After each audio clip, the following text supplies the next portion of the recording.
Merci, Monsieur le Haut-Commissaire, Monsieur le Ministre des Affaires étrangères. Je vous remercie de cette invitation, comme je remercie le roi, Sa Majesté, pour son hospitalité ici au Maroc. Je suivrai le président Kaberuka avec une petite introduction en français et après je parlerai en anglais, si vous permettez. L'accent va différer un peu.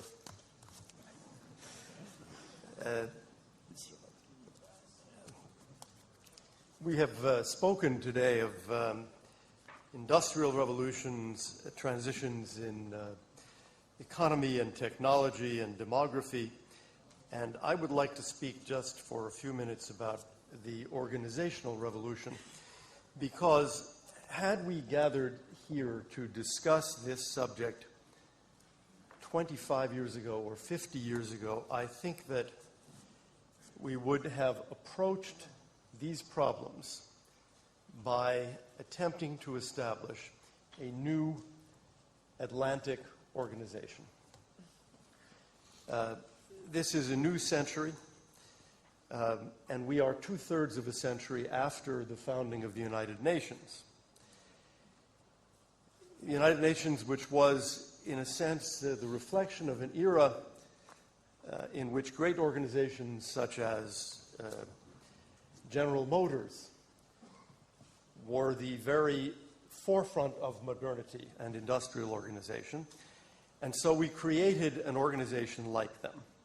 Of course, we find that today General Motors is essentially bankrupt, and perhaps this is not a model to follow. We see in the United Nations tens of thousands, perhaps hundreds of thousands of employees housed in hundreds and hundreds of offices around the world. Now, I don't say this to criticize the organization, but to suggest that this is not the model to follow in dealing with the cooperation in the Atlantic Basin. The scale is too massive. The overhead costs are not something we wish to recreate. The very strength of an organization like the United Nations, broad membership or universal membership, a vast scope of activities, a very large staff. These very strengths are also the Achilles heels of these organizations, for they can limit flexibility, and sometimes the discord among members prevents them from acting at all. At the other end of the spectrum, we find organizations like the G7 or G8, by comparison quite small, but which until recently have had great importance in the governance of world affairs. Yet that model too may be outmoded. Only this year we may have seen the replacement of the G8 by the G20. Still small, though 3 times as large, far more representative of the entire world, in fact representing 90% of the world's GDP. It is quite possible that the G8 is the past, the G20 the future. Now, the G20 is not really an organization at all. One could say it's just a meeting. There's not really a secretariat. There's no building. There are no employees with pensions and vacations. It's just a meeting. Yet, of course, a meeting of the heads of government of such countries, well prepared, can make important decisions about international cooperation. So I suggest that this is more the model we need for the Atlantic opening. Consider for a moment the Proliferation Security Initiative, the PSI. It has been said that it isn't an organization at all. It is an activity. It is a group of nations committed to working together to prevent the proliferation of dangerous weapons, chemical, biological, nuclear, and 90 nations have joined. It's now 6 years old.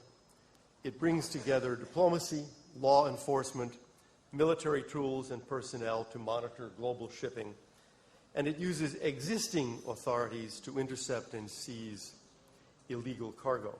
Every action is voluntary. It is a unique model of multilateral cooperation that does not work through a bureaucracy. It works because there is no bureaucracy. There is no secretariat. There is no headquarters. There are no regularly scheduled meetings. No single party can prevent the other parties from acting. It is speedy and flexible. There's no formal treaty. There are no formal obligations. It has been described as a set of partnerships that establish a basis for cooperation, an open and agile architecture, and it works. Thus, it may provide a better model for successful multilateral activity in the future, as it transcends previous models and it exceeds them in efficacy and efficiency. And we can apply this model to many problems, including many problems in the Atlantic basin. Just as an example, ministers of justice can meet regularly to coordinate their activities. Those ministers who are working to combat drug trafficking and drug abuse, those dealing with population movements, legal and illegal. And all of these meetings can agree on joint activities so that the meetings are not an exchange of words, they are the basis for action. Now, I am not suggesting that existing institutions are not of great importance. I'm not suggesting that these great institutions, such as the United Nations or the African Bank, will wither away. They serve irreplaceable functions. They are no more likely to wither away than the states which founded them. But we do not expect more such great institutions to be created. Better the close but unstructured coordination from the major economies and major states than new organizations.